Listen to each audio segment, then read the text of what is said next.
Assistencialismo ou aprendizagem? Você deve estar se perguntando, o que esse professor está querendo dizer com isso? Assistencialismo ou aprendizagem? O que eu estou dizendo para você é que nossas escolas hoje, 5.570 municípios no Brasil, né? E em cada um deles, dezenas de escolas públicas municipais. Vocês estão vendo que, quando se trata de educação, de escolas, o papel da escola é o papel mais importante, né, que pode ser praticado dentro de uma sociedade. Ou seja, os novos terráqueos chegam e aí eles se estabelecem numa família, e ali naquela família ele vai ser moldado, vai ser formado, etc.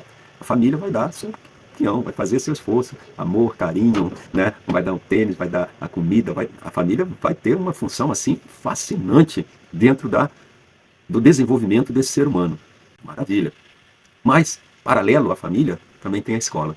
Só que a escola lida não com um aluno, dois, três, são centenas de alunos. Bom, não é possível fazer que a escola opere exatamente igual à família. Ou seja, a família, o aprendizado acontece de uma maneira muito empírica, pela experiência, pelo exemplo, pela observação, e aquelas mamães e papais que têm essa capacidade ainda de sentar, orientar, etc. Mas a escola não. A escola surgiu para ser o lugar aonde nós vamos pegar essa massa, essa quantidade enorme de pessoas em fase de aprendizagem, quer dizer, todos estamos, mas eu estou falando das crianças, pega todos eles e a gente precisa de um arcabouço pedagógico para poder turbinar esse cérebro naquilo que a família não vai dar conta. Então, na escola ele vai aprender matemática, português, geografia, história, poderia parar por aí, né? Botar artes é muito bom, aí a educação física para manter o corpo físico da criança, já desenvolver, com muito cuidado para não ficar só no esporte, esporte, esporte, esporte. Eu praticava muito esporte na rua da minha casa, com uma meiazinha assim, né, cheia de papel, a gente jogava bola, jogava, mas não aprendia nada sobre um pouco de anatomia, um pouco sobre saúde. Hoje não, hoje a educação física é uma coisa já mais sofisticada dentro das escolas, ou seja, a criança aprende muita coisa sobre si mesmo, desenvolve motricidade, coisa e tal. Não é uma educação física tipo só esporte. Embora tenha algumas escolas, e não são poucas, que é só esporte. E o pior, às vezes nem é esporte, é só brincadeira. Mas não aquela brincadeira que um professor de educação física aprende como usar a brincadeira para desenvolver certas habilidades das crianças. Eu não estou falando desta brincadeira, tá? Eu estou falando daquela brincadeira que uma pessoa fica ali sentada, dá uma bola, as crianças ficam lá brincando, do jeito que eles quiserem, aí se mata, se briga, faz de tudo. Pessoal, tá assim, de escola fazendo isso. Mas não é nada disso que eu vim falar para você. Eu estou apenas mostrando um pequeno quadro que faz com que vocês percebam que o assistencialismo, ele quando está além do que ele tem que ser, o assistencialismo ele tem que ir até onde? Merenda escolar, ter água, né? Ter um banheiro, aquelas coisas que muitas crianças não têm em casa adequadamente. Tem crianças que não se alimentam direito, então a escola precisa, quer ensinar, quer aprender, Maslow já dizia, tem que estar bem alimentada. Então, nesse sentido, é um assistencialismo que contribui para o aprendizado, criança bem alimentada, bem formada e por aí vai. Só que, a partir do momento que as escolas começam a querer transformar-se, né? As escolas querem se transformar num centro de diversões para que as crianças se sintam muito bem, aquela coisa assim de falar assim, ó, eles têm que se relacionar, criar o social, coisa e tal. Abramos o olho, né? Porque se a criança vai para a escola e ela está sujeita a essas coisas, tem bullying, tem isso, tem aquilo, o social mesmo não está desenvolvendo nada. Então, vamos tomar muito cuidado com essa coisa de ofertar tantas distrações, mas tantas para as crianças, até em sala de aula. Canso de ver criança com ursinho do lado, criança com tesourinha bonita, enquanto o professor está explicando, está ali se esmerando para a criança poder entender alguma coisa, e não é aquele momento do trabalho em grupo, a criança, como talvez em casa, senta na mesinha dela, onde é o território dela, e fica ali cortando papel, fazendo aviãozinho, fazendo tudo, vindo como se fosse uma televisão ligada enquanto ele trabalha.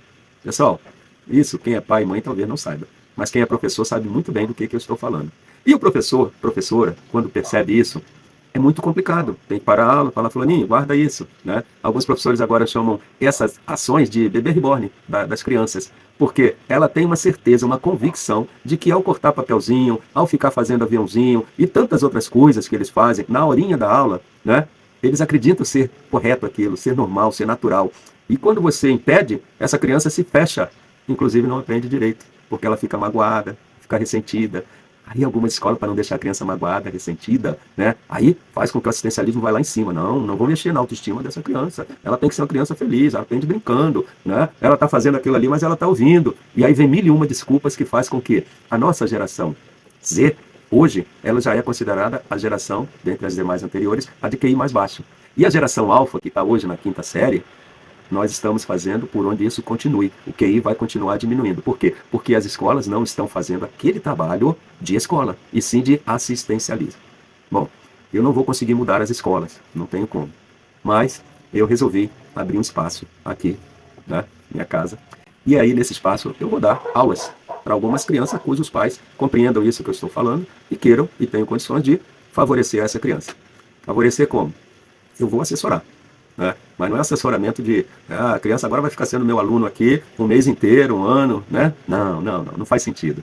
3 aulas é suficiente. A gente vai tocar nos aspectos da neurociência, da filosofia, da pedagogia e entregar para essa criança as ferramentas certas para que ela possa assistir a aula e mesmo sendo uma escola assistencialista e fraquinha na aprendizagem, essa criança vai se agigantar em seu aprendizado. Porque além dela conseguir prestar atenção na aula, sabendo, tendo consciência de que ali ela está construindo algo maior, além disso, eu ainda vou dar mais algumas dicas que essa criança vai se transformar em relação ao seu próprio aprendizado também em casa. Então, basta o quê? 3 aulas, no máximo 4 aulas. E aí, pô, segue destino. Vamos dar espaço para outros. Quizá eu consiga ter uma fila e atender a todos. Né? E esse assessoramento é com base naquilo que a ciência nos permite ensinar hoje. Então, professor Celso Piarelli, estou aqui. E eu vou fazer esse trabalho, excepcionalmente, utilizando a matemática. O propósito é tornar o meu aluno expert em matemática, na escola e na vida. Então, juntei todos os mecanismos que eu tenho, que eu já usei e que eu sei que muitos usam, os grandes cursinhos preparatórios, aquele que pega o aluno fraquinho numa escola pública que não passou, tal, mas se o pai e a mãe têm recurso, coloca o filho nesse cursinho, aí daqui a pouco o garoto entra aí para a faculdade de engenharia, de medicina, etc.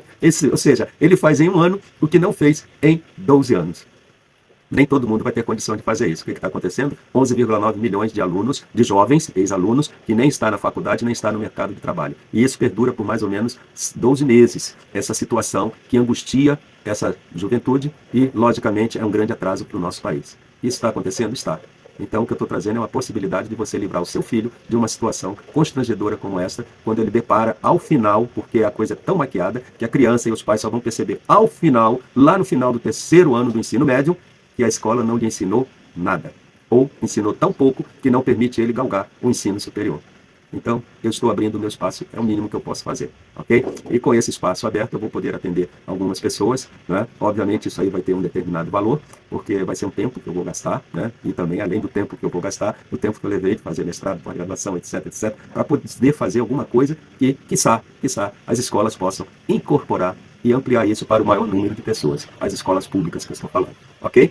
Então vamos lá, as inscrições estão abertas, só você se cadastrar aí ou vir direto aqui no meu espaço e a gente conversa, agenda e fazemos de 3 a 4 aulas para que essa criança possa de fato produzir em si mesma as mudanças necessárias para o seu grande desenvolvimento enquanto terráqueo que acaba de chegar no planeta que está há tão pouco tempo aqui e precisa de boas orientações, ok? Valeu, grande abraço.